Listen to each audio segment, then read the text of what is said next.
حدثنا عبد الله بن محمد المسندي قال حدثنا أبو روح الحرمي بن عمارة قال حدثنا شعبة عن واقد بن محمد قال سمعت أبي يحدث عن ابن عمر أن رسول الله صلى الله عليه وسلم قال أمرت أن أقاتل الناس حتى يشهدوا أن لا إله إلا الله وأن محمدا رسول الله ويقيموا الصلاة ويؤتوا الزكاة، فإذا فعلوا ذلك عصموا مني دماءهم وأموالهم إلا بحق الإسلام وحسابهم على الله।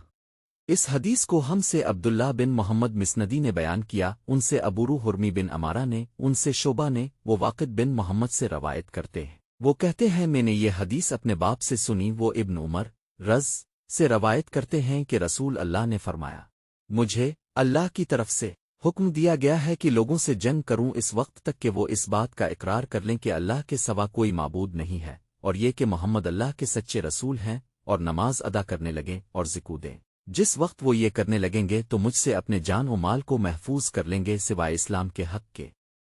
रहा उनके दिल का हाल तो उनका हिसाब अल्लाह के ज़िम्मे है।